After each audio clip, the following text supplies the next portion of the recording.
Hello, viewers. In today's session, we are going to discuss a very conceptual and important problem from definite integrals, right? So here in this class, we are going to evaluate this integral that is from 0 to 2, and here we have 4 minus x square raised to 3 by 2. So let us start. So here we are going to use the method of substitution, and let us call this integral as I, right? So we'll substitute here. X square is equal to 4 times t, where t is our new variable. Now x can be written as square root of 4 times t, and x is equal to 2 times square root of t. So basically we are going to substitute x is equal to 2 times square root of t, and t is our new variable. So let us differentiate x with respect to t.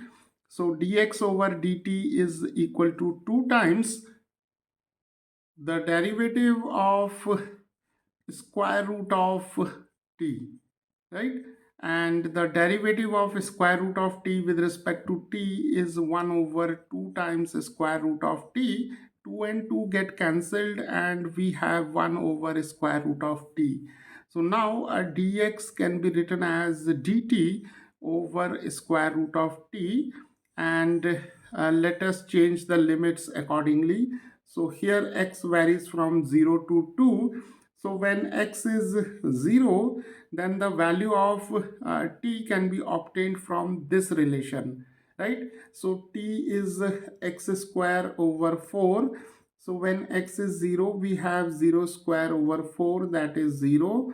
And when x is 2, which is the upper limit, so t is 2 square over 4, that is 4 over 4, that is 1, right? So now let us transform this integral I in terms of t. So now we have I is equal to, the limits vary from 0 to 1, and here we have 4 minus x square is 4 times t, and here we have 3 by 2, the power is 3 by 2, and dx is dt over square root of t. Now let us simplify this integrand. So we have 0 to 1. We can take 4 common from these two terms. So we have 4 raised to 3 by 2, 1 minus t raised to 3 by 2, and here we have dt over t raised to half, right?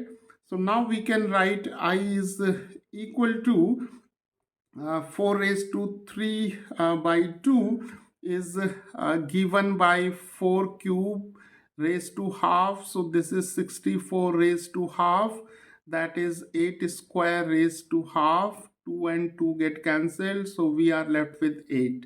So here we can write 8, and taking 8 outside the integral, we have 0 to 1, and we can take t raised to half to the numerator. So we have t raised to minus half, and here we have 1 minus t raised to 3 by 2 dt, right? Okay, now let us rewrite this integral as 0 to 1. T raised to minus half can be written as t raised to half minus 1, and here we have 1 minus t raised to 5 by 2 minus 1, and here we have dt, right? So now we have converted this integral into the beta function. So now from the definition of beta function, we know that beta m comma n is given by 0 to 1, and here we have t raised to m minus 1, 1 minus t raised to n minus 1 dt. So this is the famous Euler's integral, which is also known as the beta function, and here m and n are greater than 0, right? So we can now write this integral as 8 times here we have beta of half comma 5 by 2. So the value of m is given by half and the value of n is given by 5 by 2, right?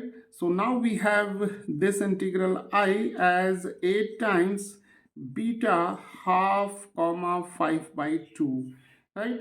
Now we can convert this beta function in terms of gamma function, and we know that beta m comma n is given by gamma m times gamma n divided by gamma of m plus n, right? So this integral I is now 8 times gamma of half. Here we have gamma of 5 by 2 because m is half and n is the 5 over 2, and here we have gamma of half plus 5 by 2, right?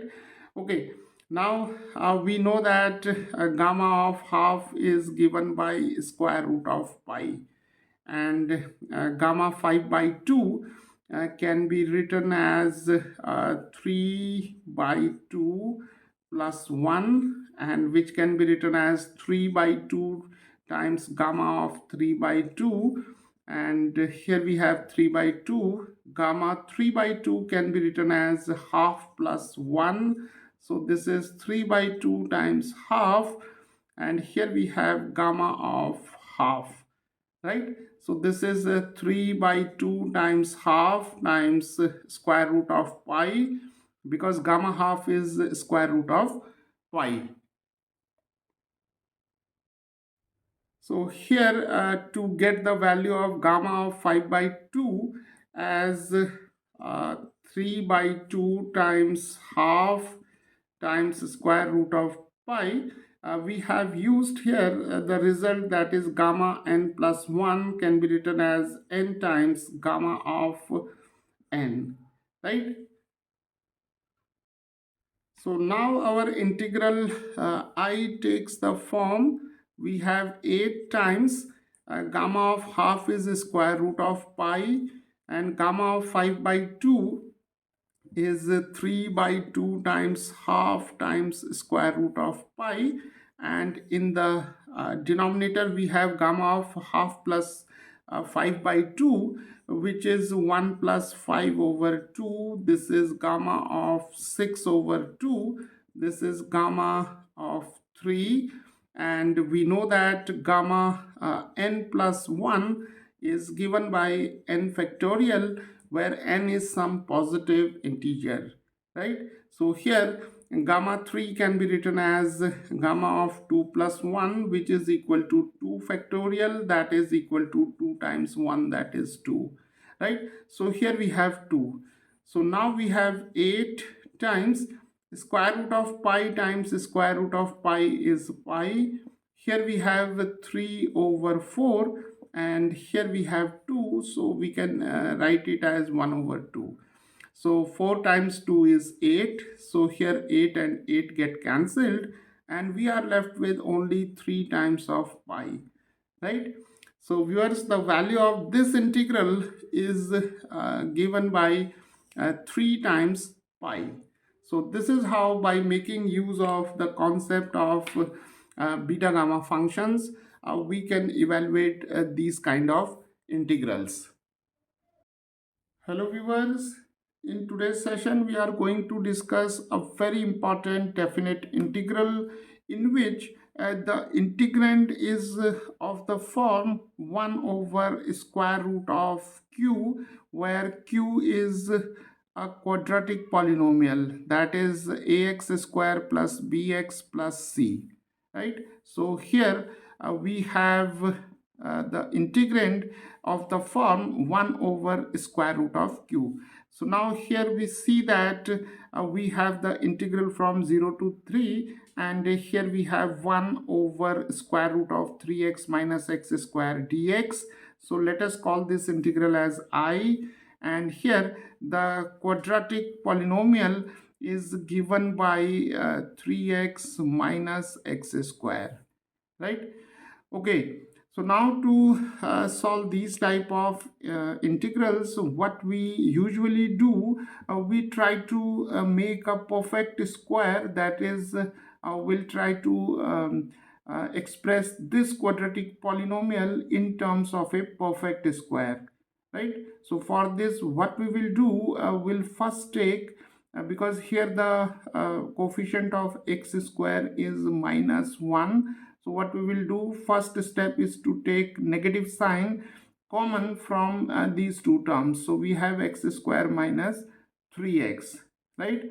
Okay, so now we have minus, and now we'll write this term as x square minus 3x over 2. Here we'll write a 2 in front of 3x, and then we'll add and subtract the square of 3 by 2, right? So here we'll write 3 by 2 square, then we'll subtract 3 by 2 square, right? So this is the usual method of changing a quadratic polynomial into a perfect square.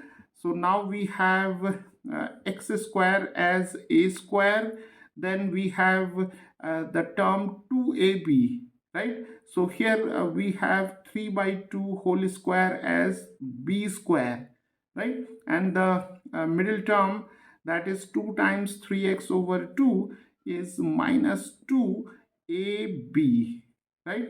So a is x, and b is 3 by 2. So now these three terms give us the square of a minus b, right? And here we have minus 3 by 2 square, that is 9 by 4, right? So we have expressed this quadratic polynomial q as minus, here we have a minus b whole square. So this is x minus 3 by 2 square, and then we have here minus 9 by 4, right? Because if we again expand this square, we'll get the same term as 3x minus x square, right? Because see, here we have a minus b square, so we have a square, then we have b square, that is plus 9 over 4, then minus 2ab, that is 2 times, here we can write x times 3 by 2, and here we have minus 9 by 4. So 9 by 4, 9 by 4 get cancelled, and here 2 and 2 also get cancelled. So we have minus x square, and this is simply 3x, and now we can write it as 3x minus x square, right? So we'll get the same quadratic polynomial.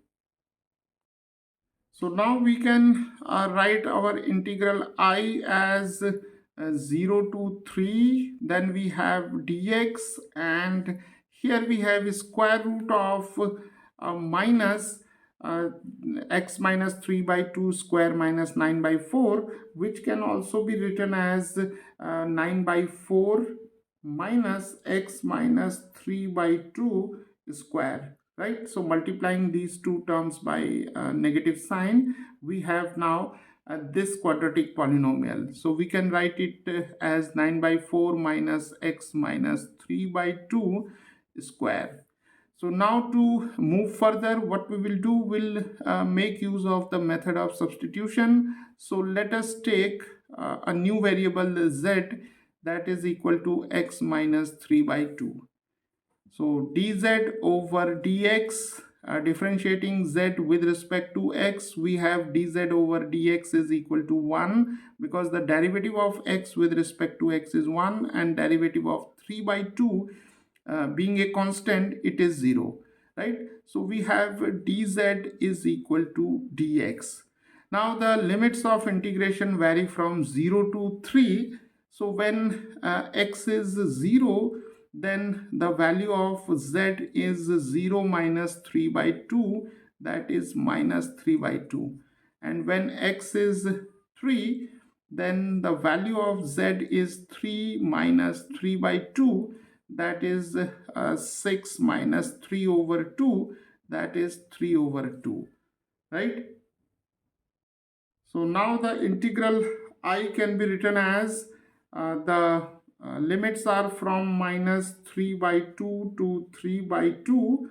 For dx we can write dz, and in the denominator we have square root of 9 by 4, which can be written as 3 by 2 square, and here we have z square. So now to integrate this function will make use of a standard result. So we know that the integral dx over a square minus x square is given by sine inverse x over a. So this is a standard result here. So we have a as 3 by 2, and the variable x is z here, right? So now the integral dz over square root of 3 by 2 square minus z square is given by sine inverse x over a. X is z and a is 3 by 2, right? And the limits are from minus 3 by 2 to 3 by 2. So I can be written as sine inverse 2z over 3, and limits are from minus 3 by 2 to 3 by 2. Now substituting the limits, and we'll take the difference. So here we have sine inverse 2 by 3 times 3 by 2. The upper limit is 3 by 2, then minus, here we have sine inverse 2 by 3 times minus 3 by 2, right? So 2 and 2 get cancelled, 3 get cancelled, so we have sine inverse of 1, and here we have sine inverse of minus 1, because 3 and 3 get cancelled, 2 and 2 get cancelled, and we are left with only a minus 1. So we have sine inverse 1 minus sine inverse minus 1, and this is sine inverse 1 plus sine inverse 1, because we know that sine inverse minus theta is equal to minus sine inverse theta. So this negative can be taken out, and here minus and minus becomes plus. So we have now 2 times sine inverse 1. So now the value of this integral I is given by 2 times sine inverse 1 plus sine inverse 1 is 2 sine inverse 1, and sine inverse 1 is pi over 2, and 2 and 2 get cancelled, and we are left with only pi, right? Because sine pi by 2 is given by 1, so that sine inverse 1 is equal to pi by 2, right? So the value of this integral is given by pi. Hello viewers, in today's session we are going to discuss a very important integral, in which we are going to discuss the application of beta and gamma functions, right? So here we have to evaluate this integral which is 0 to infinity, and we have x square over 1 plus x raised to 4, right?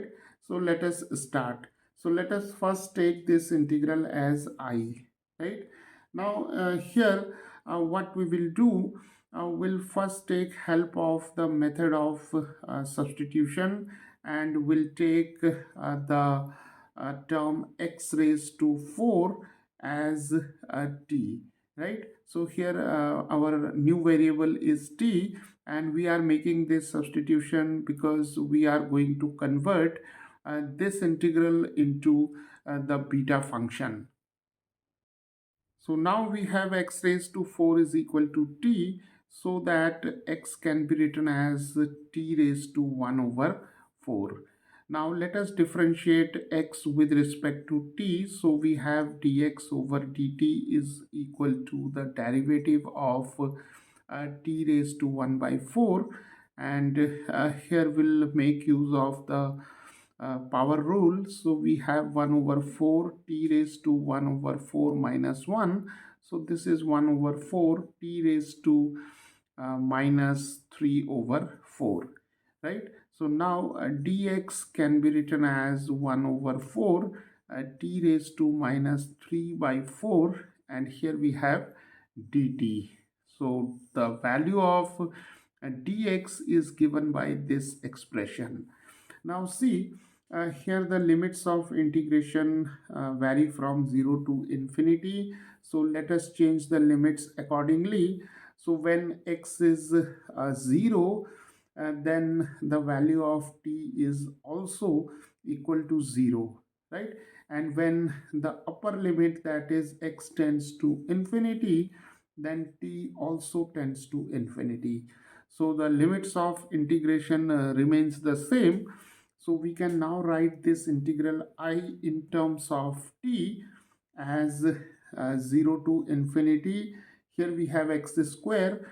So x square can be written as, because x is t raised to 1 by 4, so we can write t raised to 1 by 4, and here we have square, and in the denominator we have 1 plus t, because x raised to 4 is t, and then we have dx, and dx can be replaced by 1 by 4, t raised to minus 3 by 4, and here we have dt. So now let us rearrange the terms. We can take 1 by 4 outside the integral. We have 0 to infinity. Then we have here t raised to 2 by 4, and here we have t raised to minus 3 by 4. So the bases are same, so we can add the exponents. So here we have minus 3 by 4, and in the denominator we have 1 plus t, right? Okay, so now we can write it as 1 by 4, 0 to infinity, and here 2 minus 3 is minus 1, so we have t raised to minus 1 by 4, and here we have 1 plus t, right? And this is dt. So now let us change this integral into the beta function, right? So for this we'll make use of the definition of beta function.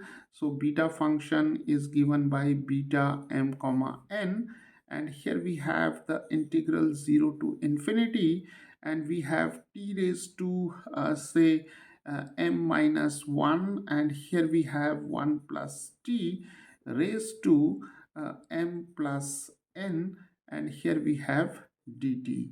So this is one important form of beta function. So beta m comma n is given by this integral. So now here we have the terms which are similar to this integrand. So here we have t raised to minus 1 by 4. So now we can take m minus 1 as minus 1 over 4, right? So if we compare these two integrals, we can now write m minus 1 is equal to minus 1 over 4, and here we have 1 plus t raised to 1. So this m plus n may be written as equal to 1. So now we have two equations, and we can find out the values of m and n. So m is given by minus 1 by 4 plus 1. This is 3 by 4, and the value of n can be obtained by taking m to the right hand side. We have 1 minus m, that is 1 minus 3 by 4. So this is 4 minus 3, that is 1 over 4, right? So now substituting the values of m and n, we can now write this integral I as 1 over 4, and we have 0 to infinity t raised to minus 1 over 4. Now minus 1 over 4 can be written as m minus 1. So m is 3 by 4. So we have 3 by 4 minus 1, and here we have 1 plus t raised to 1, right? And 1 can be written as m plus n. M is 3 by 4 and n is 1 over 4, and here we have dt. So now this integral is our beta function. So we have I is equal to 1 by 4 times beta of m comma n. M is 3 by 4 and n is 1 by 4. So now we have to find the value of this beta function by changing it into gamma function. So now we know the relationship between the beta function and gamma function, that is beta m comma n is given by gamma of m gamma of n divided by gamma of m plus n, right? So now the integral I can be written as 1 by 4, and we have gamma of 3 by 4, then gamma of 1 by 4, and here we have gamma of 3 by 4 plus 1 by 4, right? Now this term is equal to a gamma of 3 plus 1 4, 4 over 4, that is gamma of 1.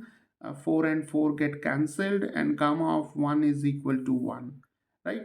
So now we have I is equal to 1 by 4 times gamma of 3 by 4, and here we have gamma of 1 over 4, right? Now we have to calculate the value of this term, and to calculate the value of this term we'll make use of the famous Euler's reflection formula.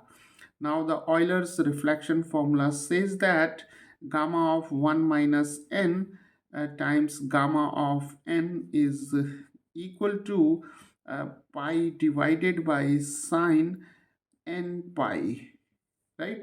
So now we can express this term as gamma of 1 minus 1 by 4, because 3 by 4 can be written as 1 minus 1 over 4, and here we have gamma of 1 by 4. So now this term is similar to this one, right? So here we have 1 minus 1 by 4, here we have 1 minus n, and here we have gamma of n, here we have gamma of 1 by 4. So comparing this term with this one, we can see that the value of n is 1 by 4, right? So n is 1 over 4.